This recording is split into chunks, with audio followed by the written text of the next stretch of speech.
Restez connectés pour écouter cette prédication du pasteur Daniel Vindigny. Ce programme vous est proposé grâce au soutien des partenaires du ministère Salut pour le Monde et des abonnés de la chaîne YouTube du pasteur Daniel Vindigny. Quand nous arriverons au ciel, Dieu dira, ok, voici l'image que moi j'ai pris d'en haut de toi. Saint, sans péché. Mais voilà maintenant l'image que l'épouse me donne. Et Dieu va dire, oh, l'époux t'a déclaré saint, rentre dans le royaume de mon fils. Mais, dans ce royaume, tu vas aussi partager mon héritage avec d'autres. Et l'épouse m'obligera à ne pas te faire profiter des mêmes avantages que d'autres qui, eux, se sont sanctifiés sur cette terre et qui ont payé le prix pour que l'image d'en haut soit le reflet ici-bas et qu'ici-bas nous voyons le miroir de ce que tu es en haut. Je ne peux pas donner les mêmes choses à tout le monde, ce serait injuste. Or Dieu est juste et il donnera à chacun selon son travail sur terre. Il donnera à chacun selon la réalité de son engagement à devenir saint d'une façon visible et concrète. 1 Corinthiens 6, 11. Mais vous, ok, ce qui précède ce verset s'adresse aux païens, à ceux qui ne se sont pas convertis. Et maintenant, l'apôtre s'adresse à les convertis. Ce qui veut dire que quand on est converti, nous sommes nés de nouveau, il y a une retenue très très puissante en nous, quelque chose qui nous retient, qui nous empêche de faire des choses que nous faisions naturellement et sans conscience avant de connaître Jésus. Mais quand nous avons accepté Jésus, ce qui va permettre d'identifier que nous sommes vraiment nés de nouveau, c'est que nous ne pouvons plus faire ce que nous faisions avant. Nous ne pouvons plus nous comporter comme nous nous comportions avant. Nous ne pouvons plus faire avec autant d'aisance et de facilité des choses qui sont condamnables par Dieu et qui même sont condamnables dans la société des hommes. Imaginez, nous avons une conscience et quand nous naissons de nouveau, cette conscience reçoit un pouvoir nouveau parce que la conscience est régénérée par l'Esprit de Dieu et ce qui était obscurci dans la conscience devient clair. Donc, un chrétien ne peut pas faire naturellement et facilement des choses que les païens font. Il ne peut pas entrer dans la sphère du péché avec aisance comme il le faisait avant. Ce qui fait que un chrétien n'est plus un pécheur. Et que même s'il pratique le péché, c'est occasionnel, ou c'est parce qu'il a des faiblesses, mais il y a toujours une retenue et une culpabilité qui va s'installer. Le Saint-Esprit va montrer au chrétien que ce qu'il fait n'appartient pas à son environnement et n'est pas le reflet de ce qu'il est devant Dieu. Donc, la moralité prend un tout autre aspect. La moralité n'est plus basée sur les mêmes impressions. Quand nous sommes nés de nouveau, il y a un degré supérieur. Mais vous avez été lavés, vous avez été sanctifiés, vous avez été justifiés au nom du Seigneur Jésus-Christ, et cela c'est moi qui rajoute cela, donc, et par l'Esprit de notre Dieu. Ce qui s'est opéré et ce qui va s'opérer en toi, mon ami, lorsque tu nais de nouveau et que tu te convertis, l'opération, la modification et la transformation est faite, gloire à Dieu, non pas par la puissance d'un mouvement humain, non pas par une philosophie ou la force d'un discours philosophique, non pas par l'éloquence d'un orateur, mais par la puissance d'en haut, par le miracle de l'intervention de Dieu qui opère un changement par la porte ouverte de la prédication. Nous prêchons, nous enseignons, nous exhortons, nous ouvrons une porte. Et c'est le Saint-Esprit qui fait le travail. Alléluia. C'est par l'Esprit de Dieu que nous sommes ce que nous sommes. Nous le répétons, ce n'est pas par la puissance d'une religion. C'est par la puissance de l'Esprit de Dieu qui est éternel et qui lui seul peut garantir la bonne moralité de quelqu'un. La bonne moralité peut être construite par un enseignement humain, par une éducation. Mais ce n'est pas suffisant. Cette moralité-là n'est pas fiable. Elle est construite de failles. Mais la puissance du Saint-Esprit ne connaît aucune faille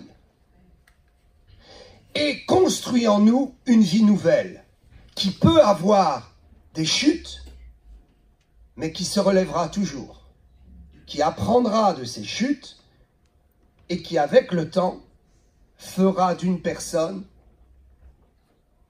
quelqu'un de saint. Je vais expliquer.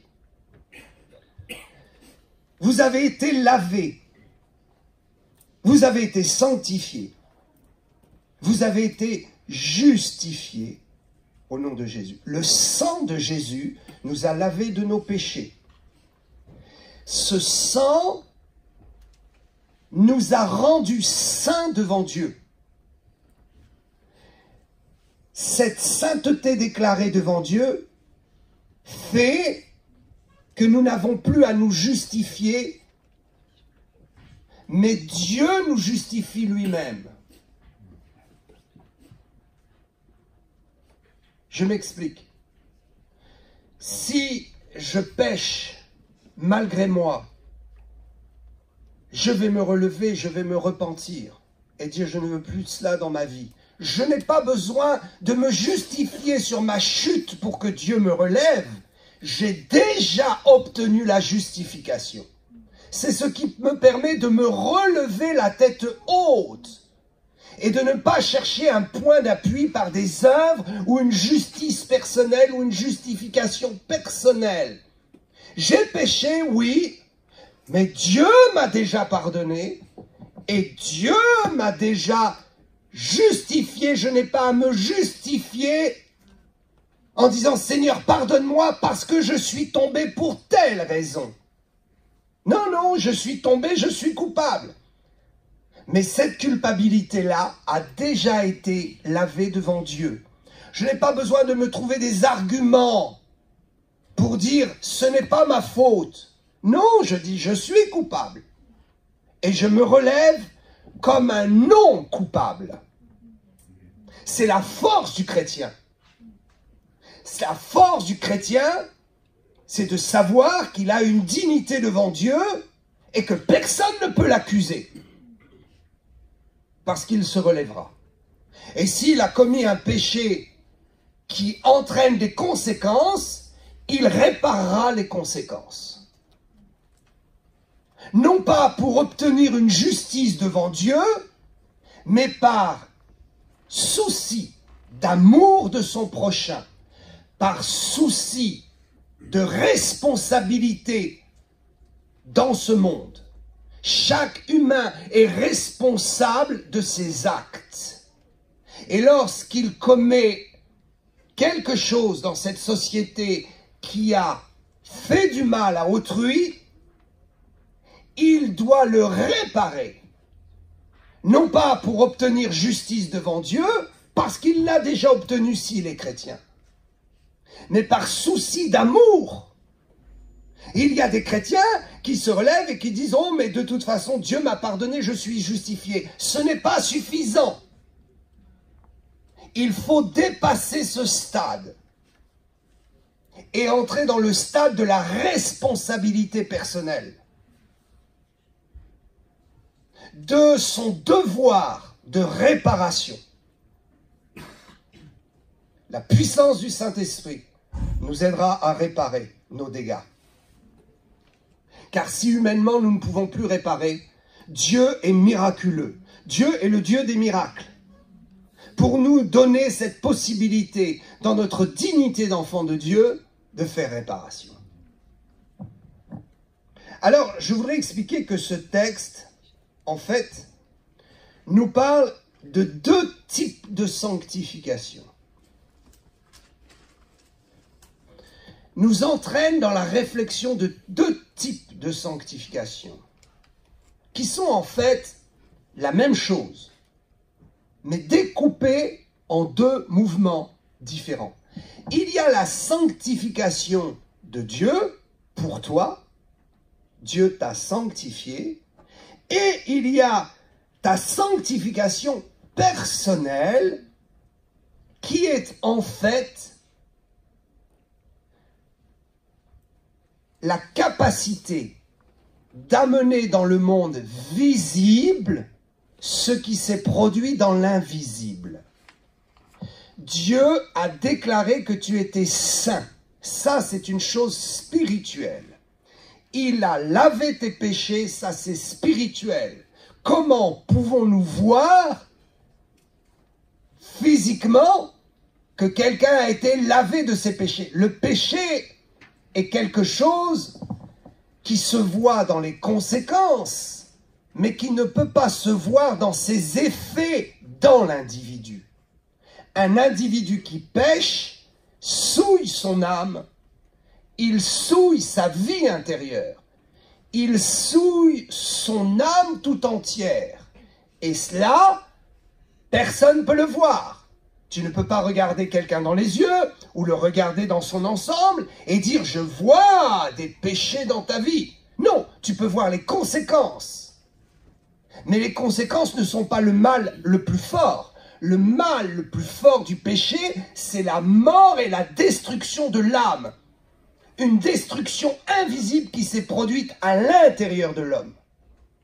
Quand tu fais quelque chose de mal, crois-moi, le mal le plus grand n'est pas ce qui est visible, mais ce qui est invisible à l'intérieur de toi. Si tu n'as pas Jésus-Christ, ce péché, c'est la mort inscrite dans tes gènes. La mort inscrite en toi. Ce qui fait que quand ton corps va s'éteindre, ton âme va partir dans des lieux de tourment qui s'appellent la seconde mort. La première mort, c'est la mort physique. Mais ce n'est pas celle-là la plus importante. Parce que quelqu'un peut mourir physiquement, s'il est chrétien, il sera ressuscité. S'il n'est pas chrétien, son âme va sortir de son corps et aller quelque part. Et dans ce lieu, soit la personne continuera à vivre selon la vie définie telle que nous la connaissons, une vie où nous bougeons, où nous respirons, où nous communiquons avec les autres, et surtout une vie dans laquelle nous pouvons jouir d'un environnement qui a été créé par Dieu pour nous. Ce qui fait la vie plus que l'existence, c'est de pouvoir évoluer dans un environnement où nous jouissons de notre vie par les éléments qui nous entourent. Quelqu'un qui est dans une prison, qui serait enfermé 24 heures sur 24, qui ne pourrait pas voir l'extérieur, il serait vivant, mais il aurait une existence. Mais quelle serait sa vie finalement? Il ne peut pas jouir de la vie. Or, quand nous mourrons, ce qu'il faut, c'est continuer à jouir de la vie dans un autre espace, dans une autre dimension qui s'appelle le royaume des cieux, le paradis. Une autre terre, un autre ciel, un autre environnement dans lequel nous allons continuer à jouir de notre existence et donc à jouir de la vie. Ça s'appelle la vie éternelle. Mais celui dont les péchés ne seront pas lavés et pardonnés ira dans un autre environnement. C'est la seconde mort. Il ira dans les temps de feu. Il ira dans la souffrance et la damnation éternelle. Il sera privé d'un environnement créé par Dieu. Il sera éloigné de l'environnement du Créateur. Il continuera d'exister, mais il ne pourra plus vivre. C'est la seconde mort. Que quiconque entende ce message se convertisse sur le champ. Convertis-toi, mon ami. Donne ta vie à Jésus. Parce que tu vas garantir la sanctification de tes péchés. Ce qui est invisible à l'intérieur et qui est une tache de mort va être effacé. Le péché en toi va être détruit devant Dieu. C'est-à-dire que quand Dieu te regarde, il ne voit pas que la conséquence de tes actes, comme nous pouvons tous voir et constater la conséquence de nos propres actes et de ceux des autres, mais il voit au plus profond de toi quelque chose que l'œil humain ne peut pas voir, c'est la tache sombre et obscure qui s'appelle la condamnation et la mort. Nous avons donc été rachetés par Christ et lavés de nos péchés. À l'intérieur, dans un lieu très invisible, il n'y a plus de tâches, il n'y a plus de faute. Dieu ne nous voit plus comme quelqu'un qui va mourir une seconde fois après la mort physique. Il nous voit comme quelqu'un qui n'a plus de péché et qui n'a donc plus en lui-même d'occasion de mourir une seconde fois.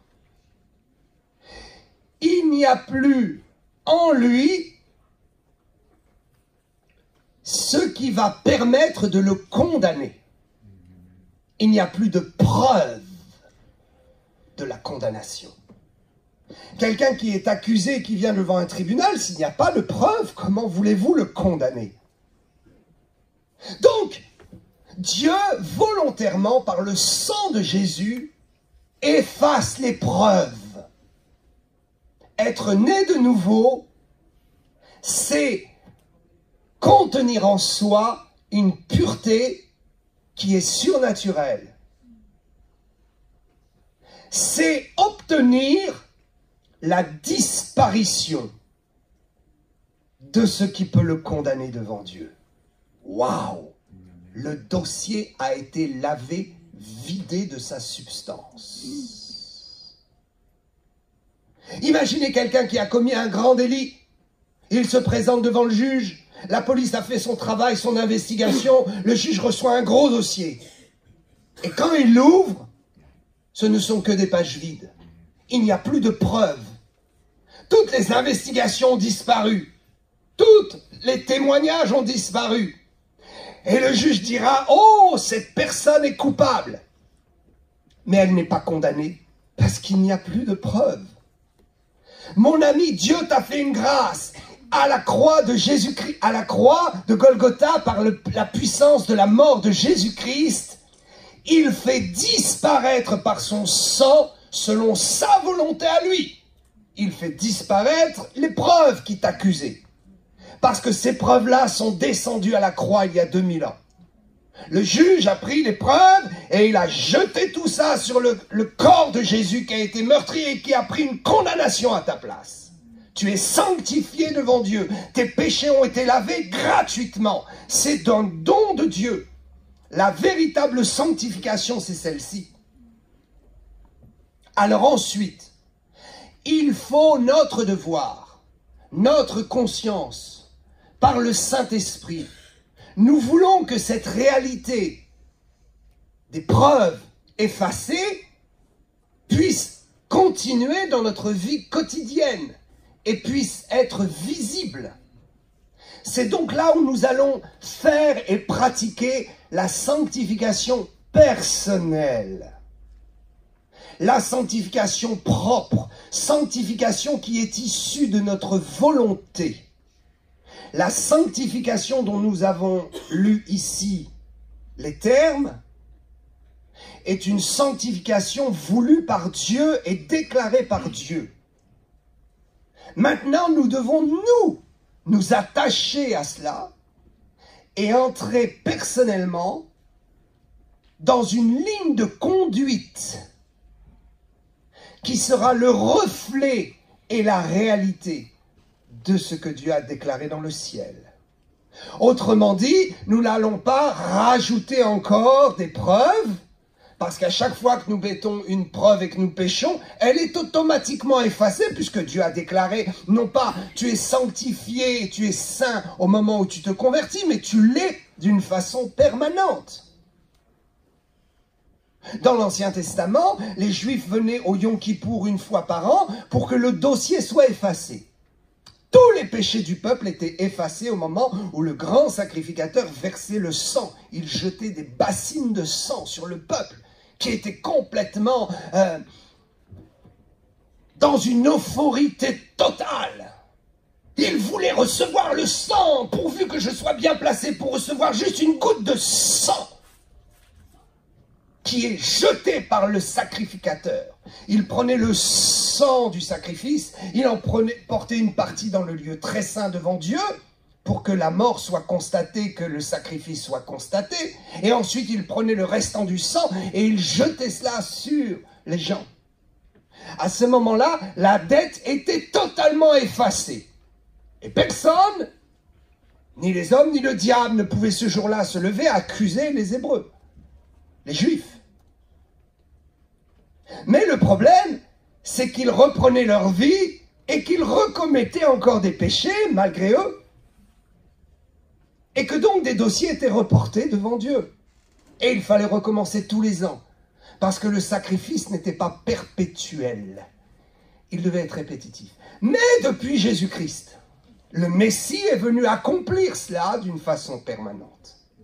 Chaque fois que tu commets un péché, immédiatement, la preuve de ce péché est effacée devant Dieu. Si elle subsiste devant les hommes, devant Dieu, elle est effacée. Et c'est ce qui est de plus important, parce que les hommes peuvent te condamner et te faire subir une peine à cause d'une faute que tu as faite, mais ils ne peuvent pas t'emmener dans les tourments éternels. Aucun tribunal en ce monde ne peut t'amener dans le tourment éternel. Aucun juge ne peut te condamner à perpétuité dans l'éternité. Il peut condamner un meurtrier, quelqu'un de mauvais, à perpétuité dans une prison humaine, mais ça là s'arrête. Il ne peut pas prolonger sa peine dans l'éternité. Et s'il se convertit, cet homme-là, en prison, sa peine éternelle est arrêtée. Car seul Dieu peut t'amener dans une peine éternelle. Uniquement le Créateur, aucun homme. Mon ami, si les hommes t'ont jugé, t'ont condamné ou t'ont fait porter des peines, sois tranquille. Dieu t'a pardonné. Et ce n'est pas ça le plus important. Sois tranquille. Ce qui est plus important, c'est ta destinée éternelle.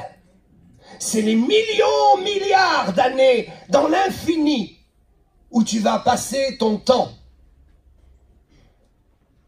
Je me réjouis de ce que des criminels en ce monde ont pu porter une peine dans des prisons humaines, mais ont rencontré Jésus-Christ et ne porteront pas une peine dans une prison éternelle.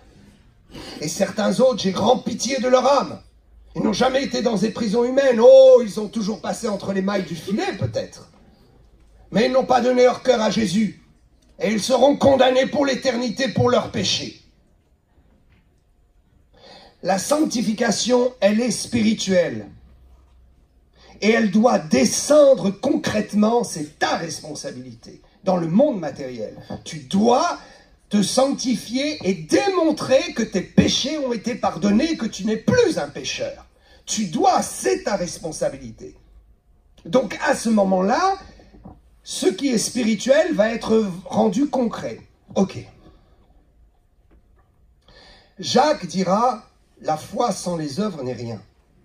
Il faut comprendre ce verset dans une dimension plus grande. Il y a une richesse dans ce que Jacques, l'apôtre Jacques, à déclarer dans ce que la parole de Dieu déclare. Quelque chose de plus grand, il faut saisir cela.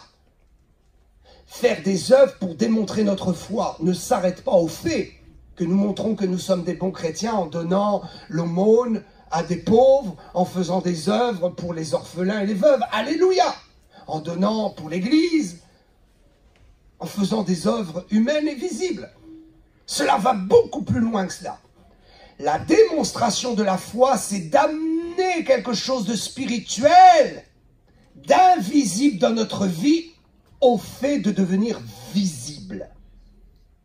C'est pourquoi la sanctification doit être rendue visible. Là, je vous le conçois. Par la puissance du Saint-Esprit qui nous aide, mais également par un engagement personnel. Et je vais aller plus loin, par un effort personnel, une volonté personnelle. Tu as la foi, alors amène la réalité spirituelle que tu me décris. C'est là tout le témoignage que nous apportons au monde. Frères et sœurs, chrétiens, amenez cette réalité spirituelle invisible, cette foi-là. Ta condamnation a été ôtée. Le dossier a été retiré. Ok, moi je ne peux pas le voir avec mes yeux. Fais descendre cette réalité dans le monde visible par ton comportement et ta force spirituelle à être différent de ces gens qui n'ont pas Dieu. Des gens qui ont de la moralité mais qui n'ont pas Dieu. Quelle est donc la différence? Nous allons transformer l'invisible en visible. Nous allons connecter le monde invisible au monde visible. C'est notre responsabilité. Quand nous guérissons les gens, que nous les délivrons de leurs démons, nous connectons le monde invisible et le monde visible. C'est notre pouvoir. L'homme a le pouvoir de connecter deux mondes qui sont apparemment opposés, mais qui ne font qu'un seul devant Dieu. Connecter l'invisible au visible par mon comportement et ma sanctification quotidienne. Je le fais non pas pour être sauvé, je le suis. Je le fais parce que mon devoir, c'est une responsabilité. Dieu n'a pas donné aux anges la possibilité de connecter le monde d'en haut et le monde d'en bas. Il a donné ce pouvoir aux hommes. Vous êtes les ambassadeurs de ce chemin ouvert. Jésus est le chemin, il est la porte, il est ce qui a été ouvert, la faille ouverte. Et nous en sommes les ambassadeurs. Nous sommes ceux qui contrôlons le contact entre le monde spirituel et le monde physique, entre le monde d'en haut et le monde d'en bas. Je me sanctifie pour rendre concret la déclaration et le verdict de Dieu dans ma vie. Je ne me sanctifie pas pour chercher mon salut. Je l'ai obtenu. Je le fais pour deux choses. Parce que j'ai une responsabilité et un grand pouvoir que les anges eux-mêmes n'ont pas. Et je le fais parce que je vais aussi préserver mes récompenses éternelles. Plus je connecte le monde d'en haut au monde d'en bas, plus je m'assure des perles sur ma couronne. Plus je suis logique et plus je démontre qui je suis en Christ, plus je m'assure des récompenses éternelles. Quand nous arriverons au ciel, Dieu dira, « Ok, voici l'image que moi j'ai prise d'en haut de toi. Saint, sans péché. Mais voilà maintenant l'image que l'épouse me donne. L'époux est venu et il m'a donné une image de toi. Saint, irréprochable, sans péché, sauvé. Maintenant, je reçois une image de l'épouse. L'église, mon ami, si tu n'es pas dans l'église, c'est grave, c'est dangereux. Connecte-toi à une église locale. Identifie ton appartenance à Dieu au travers une église visible. Ça s'appelle aussi la sanctification. C'est amener une réalité invisible dans le monde visible. C'est connecter les deux. Appartenir à une église locale. Sanctifier sa vie à travers une église locale. Permettre à Dieu de consigner des choses à travers le frottement dans l'église locale, qui n'est pas parfaite en ce monde. Et heureusement. Car si elle était parfaite, nous n'aurions plus rien à faire sur cette terre. Donc, nous comprenons que l'épouse va renvoyer une image aussi. Et Dieu va dire, oh, l'époux t'a déclaré saint, rentre dans le royaume de mon fils. Mais, dans ce royaume, tu vas aussi partager mon héritage avec d'autres. Et l'épouse m'obligera à ne pas te faire profiter des mêmes avantages que d'autres qui, eux, se sont sanctifiés sur cette terre et qui ont payé le prix pour que l'image d'en haut soit le reflet ici-bas, et qu'ici-bas, nous voyons le miroir de ce que tu es en haut. Donc, je ne peux pas donner les mêmes choses à tout le monde, ce serait injuste. Or, Dieu est juste.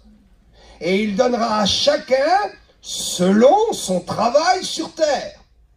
Il donnera à chacun selon la réalité de son engagement à devenir saint d'une façon visible et concrète. Dieu a déclaré que tu étais saint. Mais quand on regarde tes actes, on ne voit pas quelqu'un de saint. Parce que c'est ta responsabilité de croire que Dieu a donné le pouvoir par Jésus-Christ et par le Saint-Esprit. Dieu t'a donné le pouvoir de te comporter comme quelqu'un qui est réellement saint devant Dieu.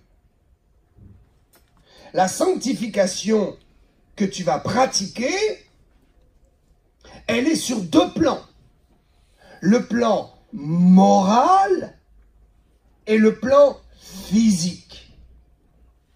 La sanctification spirituelle est sur le plan spirituel qui contrôle tout l'environnement de ta vie. Mon ami, tu n'es pas un corps, une respiration, tu n'es pas des mots ou des émotions, tu es un esprit spirituel à l'intérieur d'un corps qui fonctionne avec ce qu'on appelle une âme, une particularité. Tes goûts, tes choix, ta façon de te tenir, de te comporter, de parler, ta personnalité, c'est ton âme. Mais tu n'es pas une âme. L'âme est l'expression de ce que tu es. Tu es un esprit unique. Cet esprit unique se voit parce que ton âme est différente d'une autre âme. Tes goûts, tes couleurs, ta façon de t'exprimer, mais fait que tu es unique. Et fait que tu es un esprit unique. Donc, Dieu déclare que tu es saint dans le monde spirituel et dans ta capacité spirituelle, dans ta nature et ton identité spirituelle qui est au-dessus de tout et qui est vraiment toi. Maintenant, il va falloir rendre visible et libérer cette sainteté par le Saint-Esprit, la libérer dans ta vie, pour que le monde croie qu'il existe un monde d'en haut. Parce que le monde qui ne croit pas en Dieu, le monde païen, le système de ces sociétés, ne croit que ce qu'ils voient. Ils veulent voir pour croire. Ils veulent voir pour croire. Et ce n'est pas une mauvaise chose. Tu peux leur démontrer l'invisible. tu peux les connecter au monde d'en haut par ton attitude d'en bas. Par la puissance qui se révèle en toi, dans ta vie, dans ce que tu es, par ton rayonnement, ils peuvent dire « Ah, il existe un monde d'en haut ». Quelqu'un regarde la lune, ou un animal regarde la lune, il voit que cet astre a de la lumière. Mais il ne sait pas que cette lumière vient d'un reflet qui vient d'un autre astre. Mais celui qui est humain peut comprendre qu'il y a au-delà de la lumière de la lune une autre lumière. Et que la lumière de la lune existe par l'existence d'une autre lumière qui se reflète sur elle. Donc quand quelqu'un dit « Oh, mais tu es différent !»« Oh, tu brilles !» Ah, à ce moment-là, tu peux le connecter au monde d'en haut. Tu peux le connecter à la source qui fait que tu brilles. Tu peux le connecter et lui dire « Ce que tu vois briller en moi ne vient pas de moi et ne vient pas de ce monde d'en bas. C'est le reflet d'un autre monde sur moi. » Alléluia! La sanctification personnelle augmente ta lumière. Si tu ne te sanctifies pas, si tu ne deviens pas meilleur, si tu ne démontres pas ce qui est en toi, ta lumière ne brillera pas. Nous sommes en 2019 dans l'année déclarée par Dieu, année de la lumière. Donc, toi et moi, nous sommes concernés. Et nous devons augmenter l'intensité de la lumière en empêchant le voile du reflet d'en haut vers en bas. Waouh! Rendre concret, la foi est une démonstration. Les œuvres de la foi, je le déclare, sont premièrement en haut de la pyramide, de l'échelle ou de la montagne, sont premièrement la sanctification du chrétien. Quand Jacques dit « Montre-moi ta foi et je te montrerai mes œuvres par la foi », lorsqu'il dit qu'il faut montrer la foi par les œuvres et que la foi sans les œuvres n'est rien, il parle naturellement au premier degré de tout ce que l'être humain peut comprendre, faire des œuvres et des actes. Mais c'est beaucoup plus profond que cela. La réalité de la puissance qui se dégage derrière ce verset, c'est que ta sanctification, ton comportement est la démonstration de ta foi. Autrement dit, si tu me dis que tu crois en Jésus et que tu vas dans les boîtes de nuit te saouler comme les non-croyants, si tu es méchant comme les non-croyants, si tu es capable de traîner quelqu'un en justice et de le faire souffrir, même si tu as raison, mais tu n'as rien à gagner, mais tu veux lui faire du mal, alors je dirais, où est ta foi? Je ne vois pas d'œuvre. Tu es un menteur. Toi, tu dis que tu vas donner au secours populaire ou dans des œuvres caritatives tes vêtements et de l'argent et tu dis, voilà, je suis chrétien, voilà mes œuvres. Non! Si tu es méchant, je ne croirai pas dans ta foi. Si tu te comportes mal, je ne croirai pas dans ta foi. Donc il y a là cette sanctification qui est morale et physique. Nous devons démontrer cette sanctification d'abord dans le monde de la moralité. Ce que les gens peuvent saisir de Dieu à travers toi et qu'ils peuvent comprendre par ton comportement. Un comportement moral qui déjà les déconnecte du monde matériel et les connecte déjà à un monde d'en haut. Oh, il y a une spiritualité en toi. Ah, tiens mon ami, tu dis que tu ne crois pas en Dieu, tu dis que tu es un incroyant total, un athée, et tu dis spirituel, tu dis moralité. Est-ce qu'on peut saisir la moralité? Est-ce qu'on peut voir la source de la moralité et l'attraper? C'est quelque chose dans le cœur de l'homme. Donc déjà, mon ami, tu es connecté. Oh, tu te connectes au monde d'en haut. Et tu vas commencer à croire que derrière ce monde, il y a des choses spirituelles. Et que Dieu que tu ne vois pas est une réalité bien plus grande que ce monde que tu vois. Alléluia. La sanctification personnelle, morale et physique. Je vais être bref. La sanctification morale doit aller au-delà d'une moralité humaine, d'une moralité possible dans le monde humain.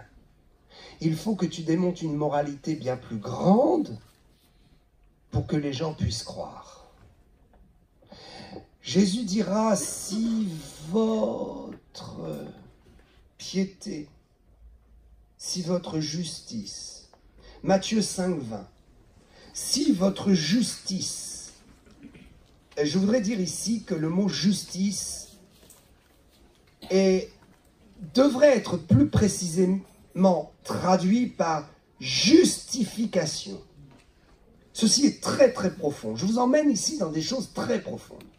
Si votre justification, c'est un mot qui est très très proche du mot que nous avons lu dans 1 Corinthiens 6, 11, mais vous avez été justifiés. C'est-à-dire que vous êtes entrés dans une justification. C'est la même racine qui est utilisée là. Donc on devrait traduire, si votre justification ne surpasse pas celle des scribes et des pharisiens, vous n'entrerez point dans le royaume de Dieu. Il y a deux façons d'obtenir la justification, soit par les œuvres, ou en disant je fais des œuvres, comme beaucoup de religions, comme toutes les religions le font. Il n'y a que le christianisme. Que le christianisme qui dit qu'on peut se justifier uniquement par le sang de Jésus et par aucun effort ou aucune œuvre personnelle. Cela bouleverse complètement le sens de la pensée humaine qui dit pour obtenir il faut que je souffre. Je dois gagner mon éternité. Non mon ami, tu n'as rien à gagner, ce n'est pas un jeu. Ce n'est pas une succession d'œuvres qui vont te permettre de payer un prix. Ta justification a été obtenue parce que Dieu t'a justifié. Donc, toutes les religions ou les pensées humaines ou les philosophies qui nous amènent à croire que notre justification vient de nos œuvres est erronée devant Dieu, est faux. Donc il est dit, regarde, si ta justification, parce que tu as en face de toi des juifs, ici sont des juifs, mais nous pouvons avoir des bouddhistes, des gens de philosophie orientale, ou même des gens qui sont connectés à une moralité issue d'une pensée humaine ou d'une philosophie humaine. Si ta justification qui est faite par le sang de Jésus, qui est gratuite, ne surpasse pas en puissance et en démonstration la justification de ceux qui sont religieux, alors tu as un problème. Si cela ne surpasse pas celle des scribes et des pharisiens, vous n'entrerez pas dans le royaume de Dieu. Autrement dit, il y a un double sens à comprendre. Le premier sens, c'est que si ta justification devant Dieu, ce sont tes œuvres, tes efforts, tu ne seras pas sauvé. Non, tu n'entreras pas dans le royaume de Dieu, non, tu es perdu.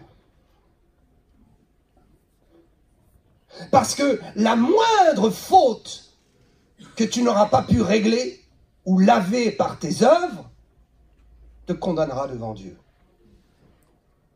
et t'emmènera loin de sa face. Un seul péché a suffi pour emmener l'humanité loin de la face de Dieu. Souvenez-vous, ce n'est pas l'accumulation de plusieurs choses. Devant Dieu, ce n'est pas comme ça que ça fout. Ou tu es pécheur ou tu ne l'es pas. Donc, s'il te reste un moindre péché, tu es pécheur, c'est fini. Donc, si ta justification ne surpasse pas, si tu penses que tu peux te sanctifier et que c'est ta sanctification qui fera que tu es sauvé, si tu dis « Ah, mais je suis chrétien, mais si je fais tel péché, alors je vais perdre mon salut. » Oh là là, mon ami, surpasse tout ça, c'est que tu n'es pas né de nouveau ou tu n'as pas compris encore. Il faut surpasser cela.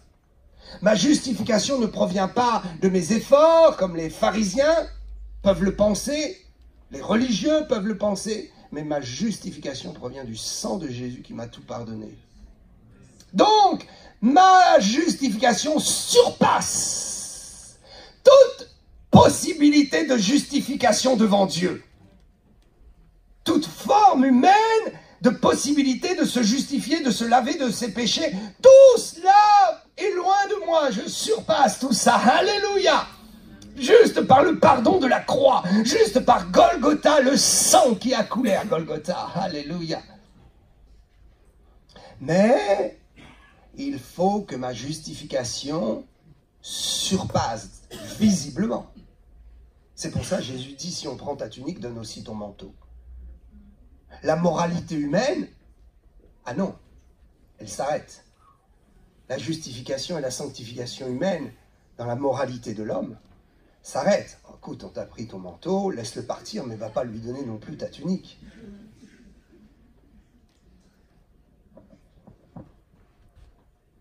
Quelle est donc cette moralité supérieure qui va nous permettre de nous distinguer? Chrétiens, chrétiennes, enfants de Dieu, vous êtes des hommes et des femmes de distinction. On va vous distinguer. On va vous voir différents. On va voir que votre moralité va au-delà de la bienséance humaine. Au-delà de la propreté des actes dans cette société. Vous allez être capable de mettre les mains dans le feu pour sauver quelqu'un qui se perd. Vous allez être capable de faire des actes de foi pour sauver l'humanité qui vont au-delà de la correcte moralité humaine. Surpassez votre moralité, surpassez la moralité humaine. Faites des actes de foi qui vont déstabiliser les gens et qui vont dire cette personne est animée de quelque chose d'autre. Alléluia. Sanctification morale. Nous devons faire mieux qu'eux. Alléluia. Nous devons faire mieux qu'eux. Juste être dans la file d'attente et ne pas passer devant les autres, ça c'est juste la moralité humaine, mais notre capacité est bien plus grande. Si quelqu'un est derrière moi et qu'il est pressé, je lui cède ma place. La moralité humaine ne t'oblige pas à faire ça, mais la conscience de Dieu pour connecter le monde d'en haut au monde d'en bas t'oblige à le faire. La moralité, on t'a frappé d'un côté, ne réponds pas et laisse-toi frapper de l'autre côté. Il y a quelque chose de profond à comprendre dans le fait qu'un chrétien n'a pas le droit de tourmenter quelqu'un en justice s'il n'a aucun intérêt à en tirer ou s'il a peu d'intérêt. Il vaut mieux parfois abandonner et laisser le païen qui nous a outragés, tant pis, ne rien réclamer. De toute façon, le peu que ça va apporter dans ma vie, une satisfaction personnelle, ça c'est la moralité humaine, de dire mais on t'a agressé, on t'a fait du mal, tu dois le poursuivre afin qu'il soit puni. Laisse, Dieu va punir, ce n'est pas à moi de punir. Si c'est juste pour récupérer quelques miettes, je vais élever ma moralité. M'a pris ma tunique, laisse ton manteau. Ce que je pourrais récupérer de ce procès, ça n'en vaut même pas la peine. Je vais élever mon âme plus haut et je vais récupérer un trésor dans le ciel. Je dis que si ça n'en vaut pas la peine, pourquoi le faire? Il y a des chrétiens qui poursuivent d'autres chrétiens et on leur dit mais ça te donne quoi? Tu vas en tirer si peu de choses derrière. Oui, mais j'ai raison et je veux que cette personne soit punie parce qu'elle a fauté. Tu es Dieu pour punir. Pauvre mentalité de religieux que tu as. Surpasse ça. Accepte de perdre pour que quelqu'un soit connecté au monde d'en haut et dise « Waouh, cette moralité-là, je ne l'ai rencontrée nulle part. Je lui ai fait du mal. » Et cette personne ne met pas la pression et me donne la grâce, le choix de pouvoir me repentir. Oh, si nous pouvions comprendre ce qu'est la vraie sanctification. Certains te diront, ne fume pas, ne bois pas, mets bien ton écharpe sur la tête quand tu pries si tu es une femme. Stupidité. Surpassons cela. Je suis un prédicateur de la grâce et je le demeurerai. Mais par la grâce absolue, je vais démontrer que le monde d'en haut, c'est une moralité supérieure.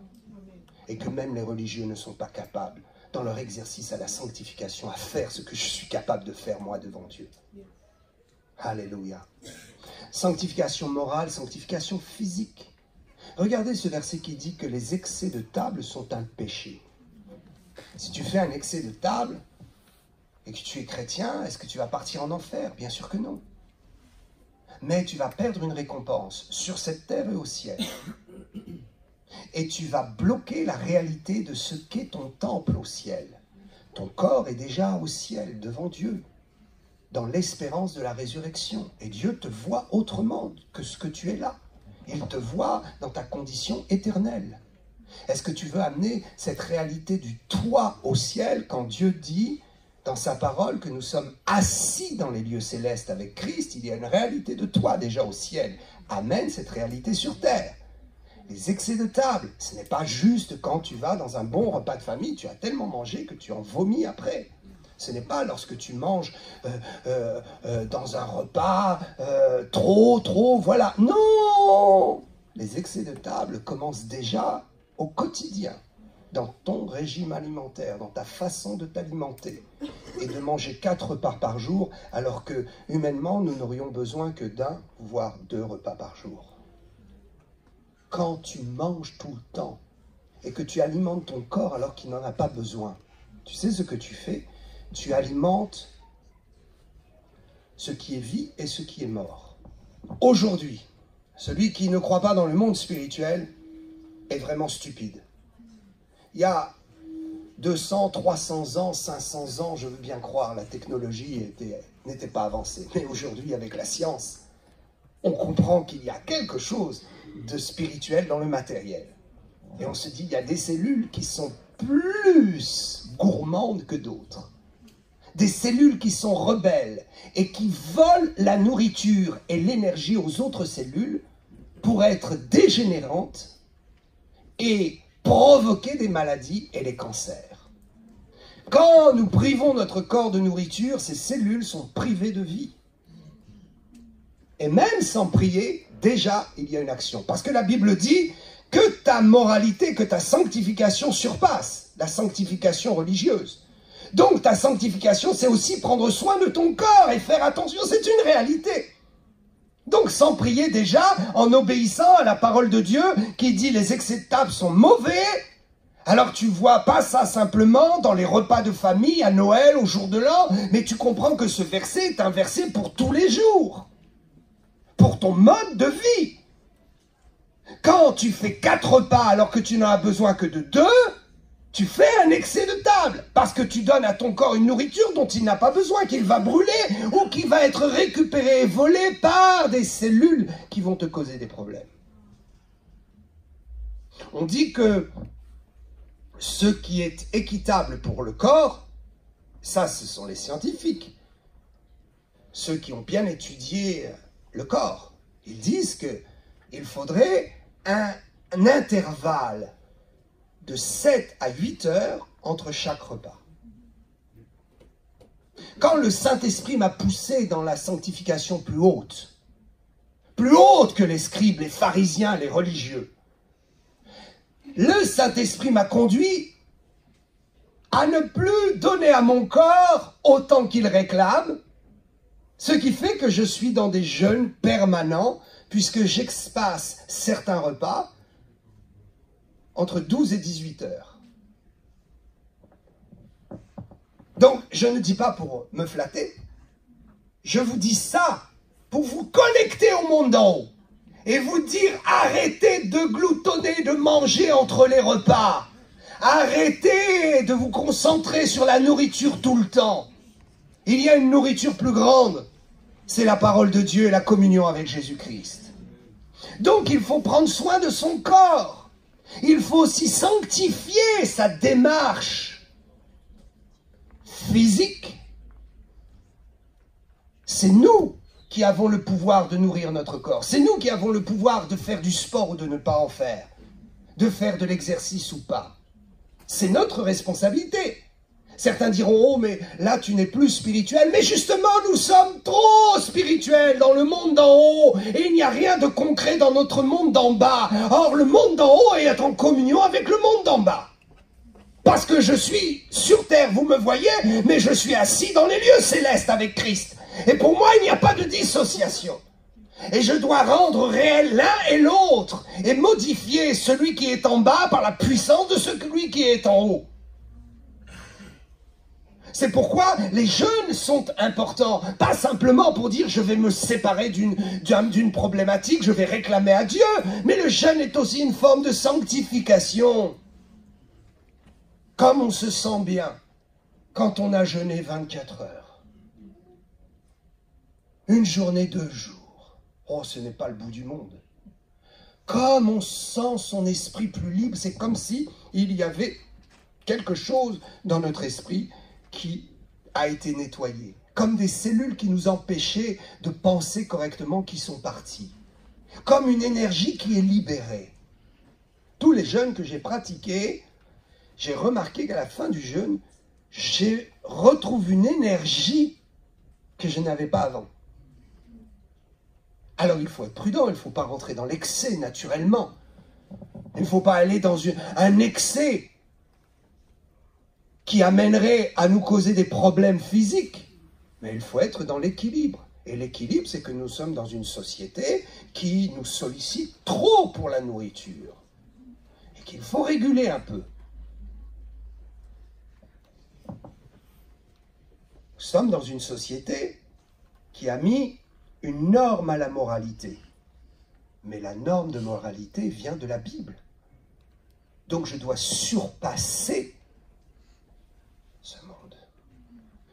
Le Saint-Esprit est là, Dieu vient de me parler, ça suffit. Amen. J'ai encore plein de choses à vous dire sur la sanctification et par la grâce de Dieu, nous poursuivrons ce débat très très intéressant. Alléluia. There is power in the name of Jesus.